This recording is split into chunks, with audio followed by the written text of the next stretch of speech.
India गठबंधन ने अपना मैनिफेस्टो जारी किया है जिसके अंदर 30 लाख पद खाली उनको भरने की बात की है। 1 लाख रुपए प्रति वर्ष महिलाओं को देने की बात की गई है और किसानों की कर्ज माफी की बात हुई है, एमएसपी की बात हुई है, युवाओं को रोजगार के लिए बातचीत की गई है। पूरे स्टेट आप देख लीजिए, जहाँ जहाँ कांग्रेस की स्टेट है वहाँ पर देख लीजिए, आते ही गैस के दाम क्या हो गए, बाकी चीज़ों के दाम क्या हो गए, महिलाओं को जो सुविधाएं मिलने लगी। कहीं पे विस्फोट हुआ था, उसमें एक हिंदू बंदा पकड़ा गया कल। आतंकवादी का कोई धर्म थोड़ी ना होता, हिंदू है मुसलमान हो उसका तो आतंकवादी है वो। मैंने बात आप तो धर्म के ऊपर क्यों मुसलमानों को फिर क्यों जोड़ दिया आपने क्यों कह दिया कि मुसलमानों ने दंगे कराए हैं?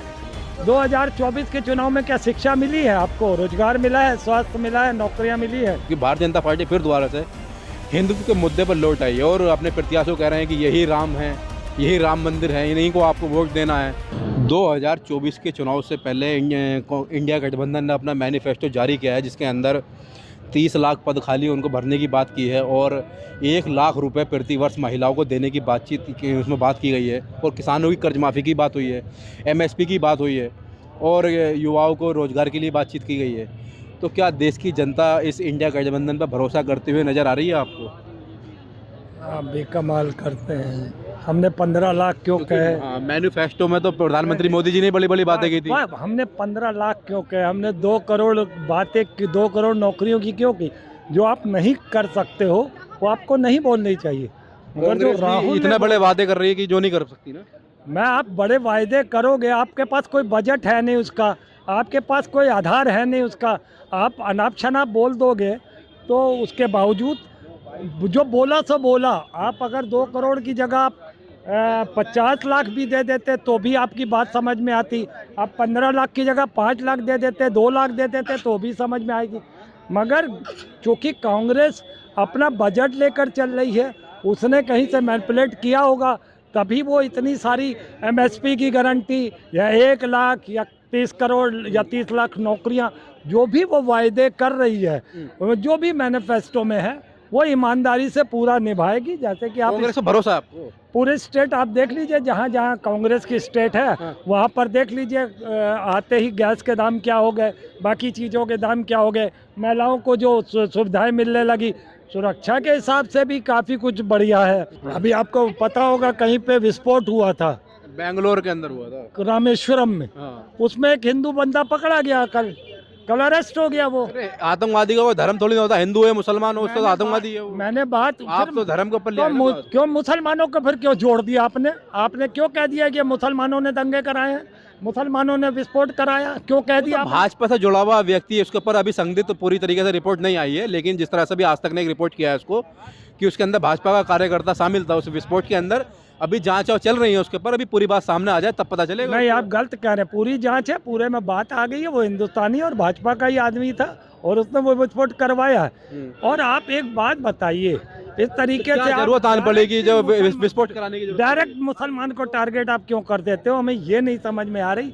आप 2 दिन 4 दिन इंतजार तो किया करो कि वाकई में असल गुनाहगार क्यों है। बाहर के आपको राजनीति सिर्फ 2024 के चुनाव पर आ जाते हैं। क्या लग रहा है 2024 के चुनाव में? 2024 के चुनाव में क्या शिक्षा मिली है आपको? रोजगार मिला है, स्वास्थ्य मिला है, नौकरियां मिली है, सुरक्षा। आयुष्मान कार्ड की बात करते हैं, 5 लाख जो है, 5 लाख का इलाज दिया है मुफ्त गरीबों को। अब वो तो आप जिनको मिला वही बता पाएंगे।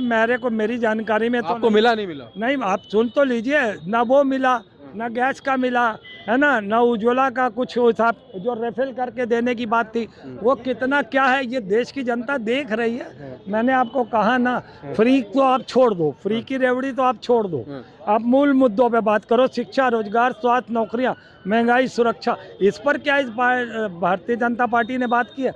इसने तो हिंद बात की है और तो कुछ किया नहीं है। इन्होंने कुछ नहीं किया, इसके अलावा कुछ नहीं किया। और इसी आधार भारतीय जनता पार्टी जिस तरह से विकसित भारत बनाने का नारा दी थी, लेकिन देश की जनता उसको सीरियस नहीं ले रही है, लगभग ऐसा देखने में लगता है कि भारतीय जनता पार्टी फिर दोबारा से हिंदुत्व के मुद्दे पर लौट आई है और अपने प्रत्याशियों कह रहे हैं कि यही राम है, यही राम मंदिर है, इन्हीं को आपको वोट देना है।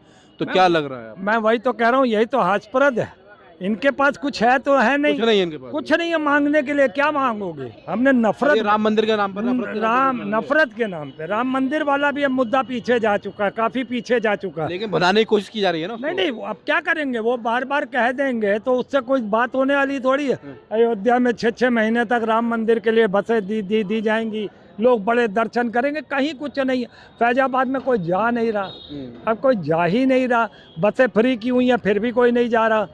वो ये नहीं कह रहे, वो ये कह रहे हैं मोदी कौन होता है हमको राम के पास पहुंचाने वाला मंदिर तक।